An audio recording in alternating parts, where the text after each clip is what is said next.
Alrighty, guys, I've been giving you some pretty special videos from my SoCal trip, and this one's no exception. But before I even get started, what do you think about? I'm in the World Cup fever. This is not messy. I put my own name on it, and this is the Congo jersey. If you recall, if you were following along, especially on Instagram, I went to, in Houston, the Congo versus Portugal game, and they scored their first goal ever at a World Cup. And I felt so bad for them. My daughter and I went to the game, and I thought they had the coolest jerseys of anybody. So I decided to order one of their jerseys. And instead of Messi, I needed to put the real thing, Messina, on the back, my own name. I'm going to represent somebody else. And anyway, the Congo people were really cool in the stadium. They were just a small, like 1/100th of the crowd compared to Portugal, and everybody wearing the yellow jersey for, what's his name, Ronaldo. Anyway, happy to represent this. Hopefully, right now, USA's playing. I got to go and watch that. But I'm running on fumes, guy. I got in at 2:30 in the morning from SoCal. I got to do this video because I'm on the road literally tomorrow to Fredericksburg, getting that place ready because I've already got guests coming in the following week. So, and a system I need to put in now. So I'm going to pick up the speakers that I'm going to be putting in there. I'm not going to tell you just yet what's going in. Then I got to go and get other things ready for next week. Lots of content to come still, though, from SoCal. And this is one of those videos. And this is a guy's place, Alan, who I met in Odyssey room with Klaus. He was doing the cables. And this was the first time I've seen Klaus demo with anybody other than Magnan. And so this gentleman has a really cool cable line. I'll pop up a video link where you can go watch at the show.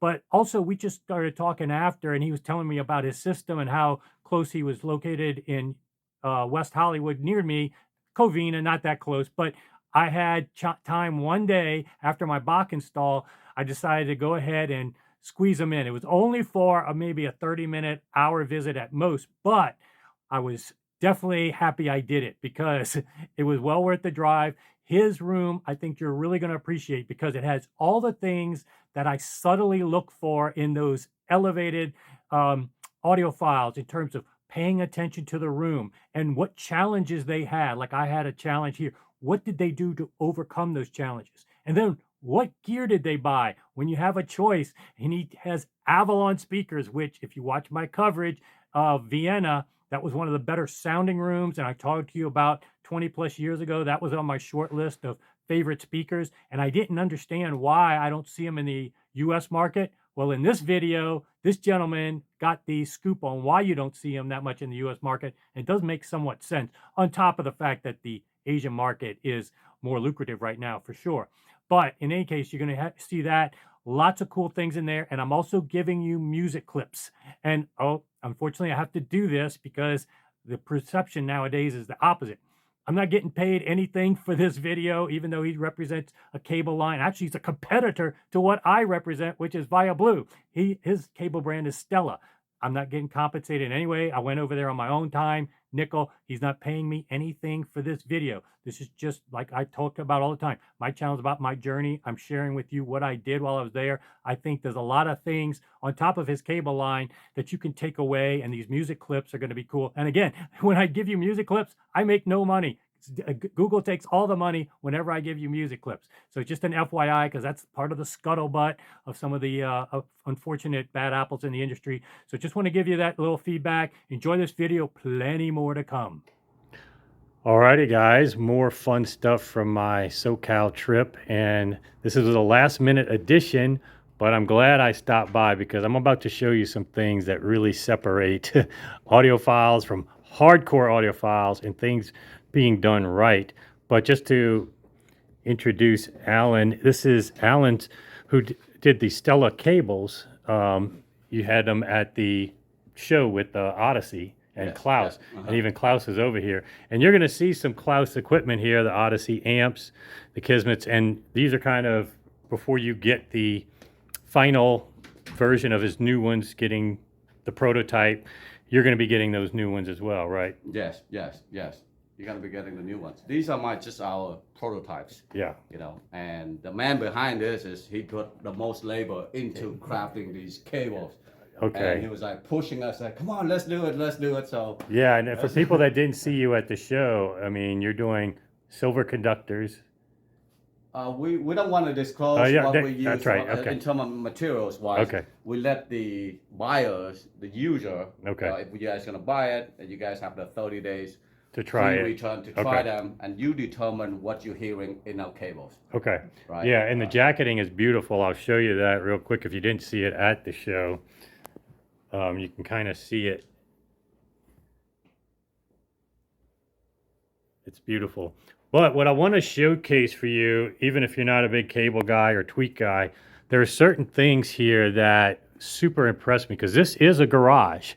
And right off the bat, there's a few things I want to point out. This shows somebody that really knows what he's doing and tangible benefits that is measurable. Number one, he's got the motor for the garage door on the side mount instead of here, so it would be in the way.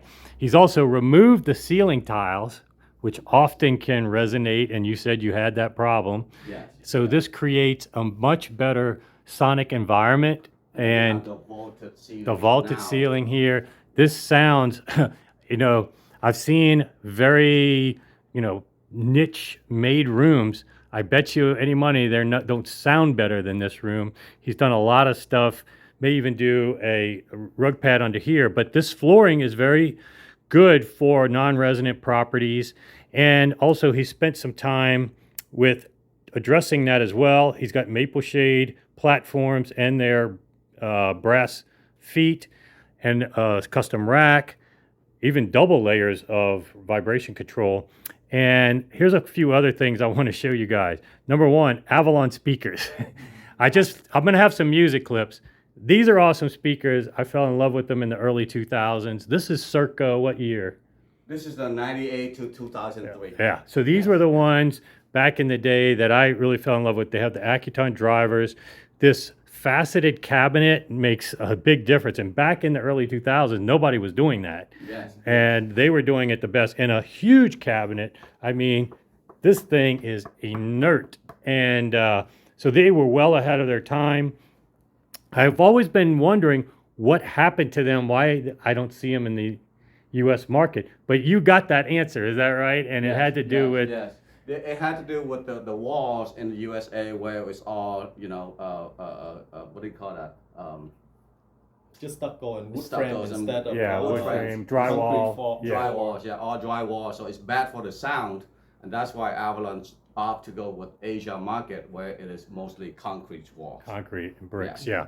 And I can attest, my first listening room ever was an old house I had in New Orleans, and it had a brick wall. So much better, especially because it had faceted bricks that were not just flat. It was more like that pattern. Fusion, yes. And yeah, that makes a room sound great. Yes. And drywalls, anybody that's, even if you get the right dimensions and you do all this stuff, it sounds terrible just with bare drywall.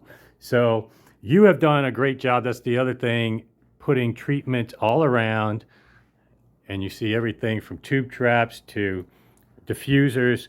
This is the type of investment that you don't often see from an audiophile, but this separates the basic audiophile from an advanced one. Also, pairing the Avalons, they do go low, but pairing them with a sub is really, for the dynamic stuff we played, like the EDM stuff, that was really a great payoff. And the sub you chose, the Rythmik, is a very high-end sub. You know what you're doing there. Turntable-wise, you've got the biggest bang for the buck with the Techniques. 1200. Yeah. And you even do a separate power supply, linear power supply, but it looks like an EI core transformer, not a toroid. But you said this is that's a industrial level. Yeah, industrial level for made in the USA here. They make a lot of voltage. Yeah, for medical hospitals and stuff like that. Yes. Yeah, so that's They do cool. that. For the And power that's a supply, motor just to power the turntable. just a turntable. Yes. Yes. And of course, another thing that catches my eye is when people pick great gear like Aries Cerat. This is one of the best. Impera 2. Yes. And then you've got this. You've compared this memory player against some very high-end Tycos and Pink Fawns. You like this one the best. And we talked about the Odyssey amps and what's coming. And this is a Metronome, right? Yes, yes. Yeah, really cool. And you've done some stuff with grounding. You've got your own cables. There's certain things that here you just notice that this is a true audiophile and a retrofit to a garage that is among the best I've sat and heard. So thanks for having me out. I'm going to have some music clips. I have about 3 or 4. I wish I had more time to stay out here, but yeah, I'm glad I got to come visit you guys, and good luck on the cable line. Look forward to seeing you at future shows. Yeah. Thank you. Thank you. Yeah. Thank you so much.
Streets we paved were gone.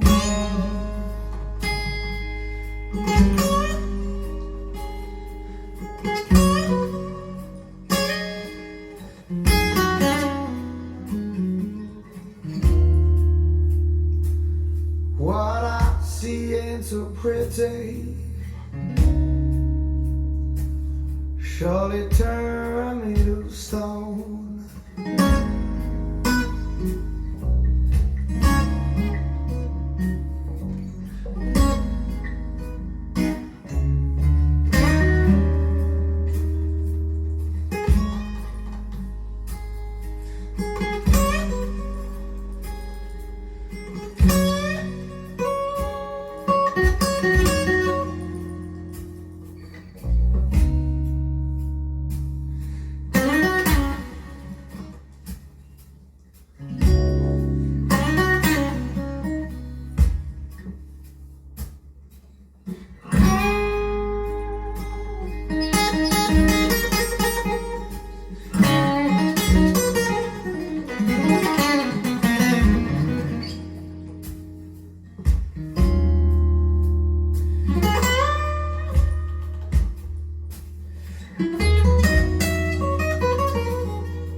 In every heart there is a room, a sanctuary safe and strong, to heal thy wounds from lovers past, until a new one comes along.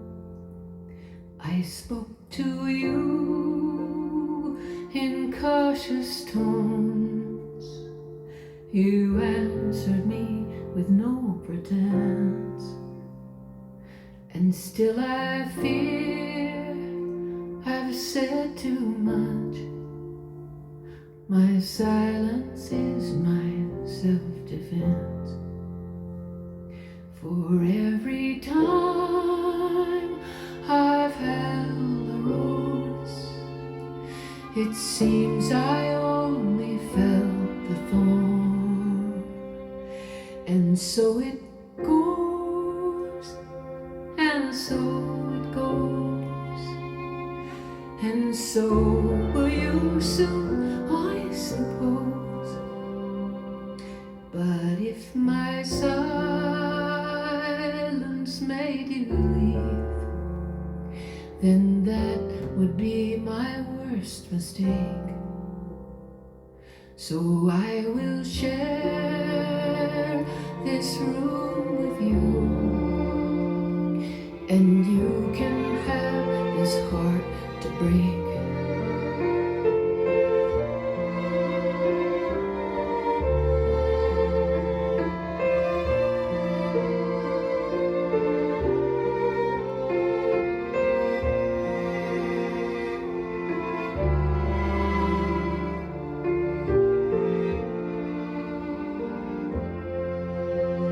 This is why my eyes are closed.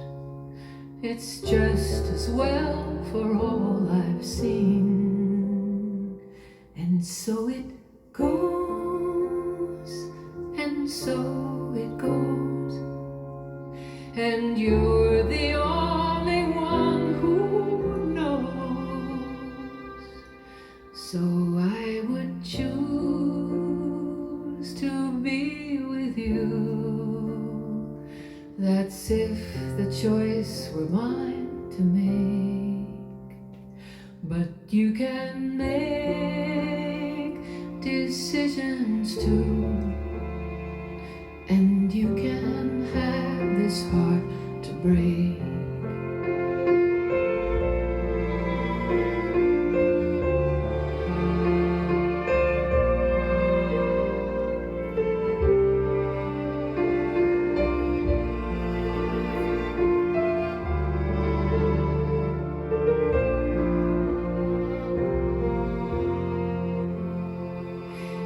This is why my eyes are closed. It's just as well for all I've seen. And so it goes, and so